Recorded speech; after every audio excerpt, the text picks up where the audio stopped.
Some suggestion on social media that Mikel Merino has picked up some kind of shoulder injury.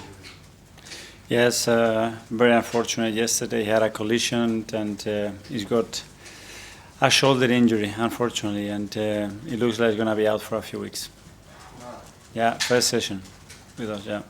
That's really bad luck, isn't it? Yeah, it is, and it was really exciting. We're all very excited. Everything was looking very good, and he landed on the floor. Gabriel went on top of him, and it looks like he's got a small fracture probably. Wow. When you say weeks? Well, we have to see. He was in so much pain. We have to wait and see with SAF to do some more tests on that, and they would have probably more conclusive answers. I was going to ask you whether or not you were excited by deadline day, but I guess after news like that, you're not going to be excited. This is football. You know, overall, we have tried to do all the things that we wanted. There was a lot to do. Still a few hours to go, and nothing, and we are prepared. So in our wildest dreams, there might be something before the end of today? Let's see, it's always possible, and the last 24 hours in the transfer window never rule anything. In our wildest dreams, Raheem Sterling? Now you know that I cannot talk about any player. Because you spoke last week about your admiration for him and vice versa, how you work well together. Yeah. Sounds like Chelsea are offering him around. Has he been offered to Arsenal? No, and I'm not going to be talking about this kind of thing, sorry. Okay, well one deal we know that has gone through, that's Aaron's gone to Southampton. Just your thoughts on that? Well, first of all, say thank you so much for what he's done for the club, for the team, for myself. So when he joined, he brought a lot of joy, he brought his charisma, his energy, and he was really good at that time.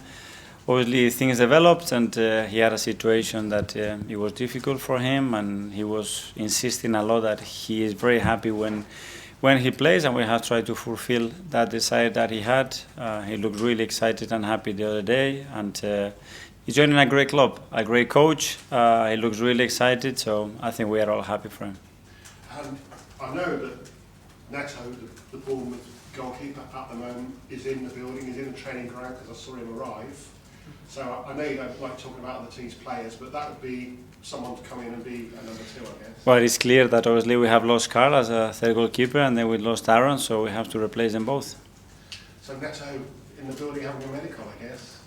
Sorry? He's having a medical at the moment, isn't he? We have to replace Aaron, and we have to replace Carl. And what about Alex? What about you? I'm not tall enough. If you are agile and mobile enough and you have the courage, it's right. I think I'll leave it there. Thank you. Okay, Sarah from the Premier League. Hello. Fresh injury aside, getting in Marino and Calafiori and having improved in that left-hand side, do you think that will assist in getting the best out of Martinelli? Well, hopefully, obviously, everything is very connected in order to, especially the wingers, the front players, to shine and to be in positions with advantages against the defender, which is the most difficult thing to do in football.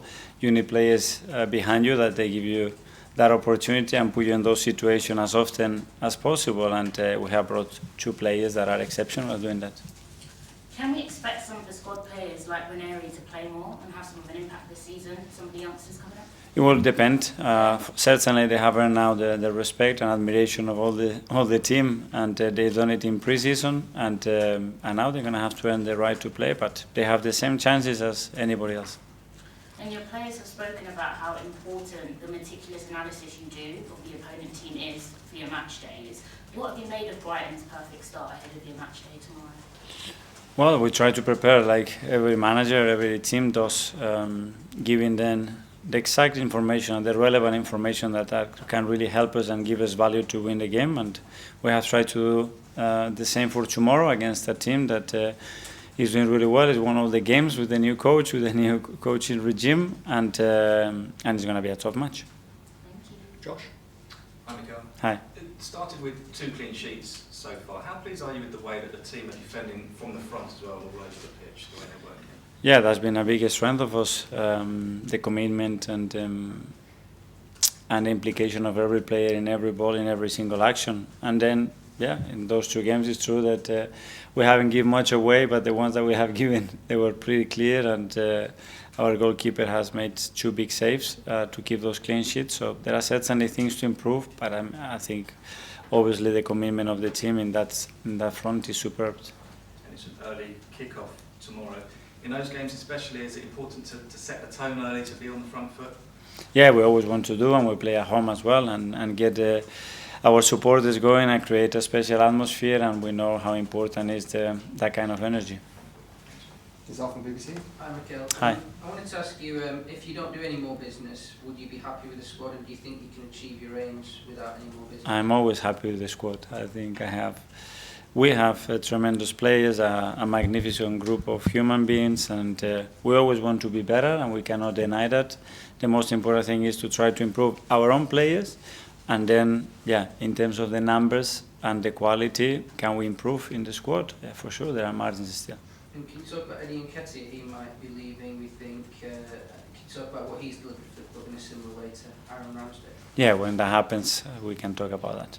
And if he leaves, do you think you have enough firepower and sort of attack? Because last season there was a bit at times in the season where people said maybe you need a striker.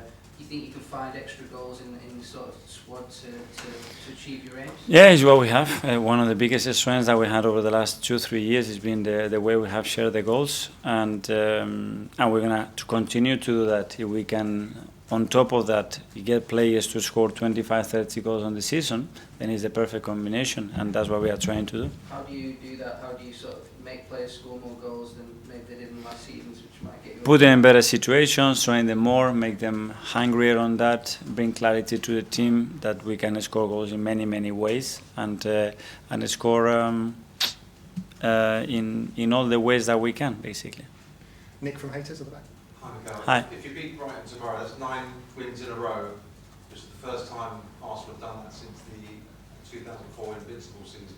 Shows how difficult it is to win that many games and the levels you're trying to reach, I guess. Yeah, for sure, and that would show unbelievable consistency. It's already difficult to do what we've done, but we want to be better, and tomorrow we're going to have to really earn it because we're going to face a really good Brighton side. Just ask one more quick question about Leandro Trossard, whether he starts on the bench or starts from the start. He's made incredible contributions since you signed him, Yeah.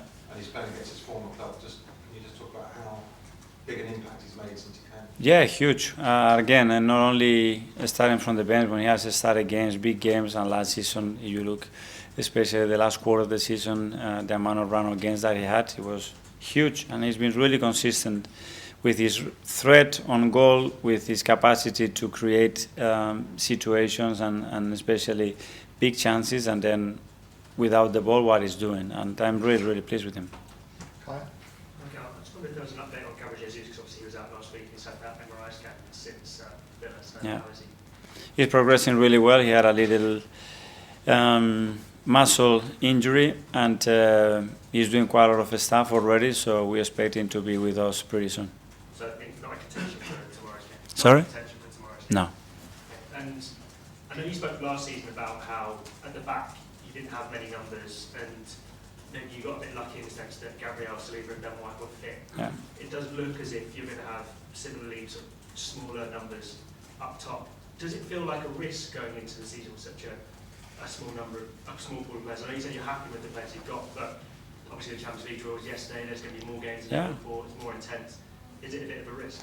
We know about the depth of the squad, and it's something that we cannot change dramatically in 1 or 2 seasons. It's something that we are constantly trying to build the numbers, build the robustness of the squad as well, which is something critical, and on top of that, bring more quality. And we are trying to bring some quality as well from our academy that looks like it's happening, and that's going to be very, very helpful. And trust the players that we have, and do the maximum that we can with the squad. Simon? Mikel, can I just ask one on Tomiyasu, who we've not seen yet? Has he still got sort of weeks to go until he's back, or are we talking months? Like, how long do you think he's going to be out for? At the moment, it's difficult to say. It's a bit slow, the process of the first phase of that injury. Probably for the medical team to say more on that. Has he done any sort of training or anything, or is he just working? No, not yet. Not yet. Okay, James from Israel. Hi, Mikel. Obviously, everyone's talking about transfers today, and there are some teams that seem to be sort of scrambling a little bit at the end of the window. But do you feel in these final few hours you're sort of fairly comfortable in you can look at it if there's an opportunity that arises, great. If not, you sort of Yeah. comfortable where you are. I wouldn't use comfortable word in the last hours of the transfer window in this league, but that we've done a lot of the things that we wanted to do, and there's still a few hours, and let's see. Would you, sort of in general, would you rather the window closed before the season starts? Yes, ideally yes. If that happens in the rest of Europe, I think that would be very helpful for everybody. Why? Well, because we are already competing, and the fact that other windows are still open obviously creates a lot of uncertainty on the players and the clubs and the managers to understand exactly what you need to do and when. But I don't know, my opinion. Okay. On AM, on DAB, via the talkSPORT app and on your smart speaker. talkSPORT.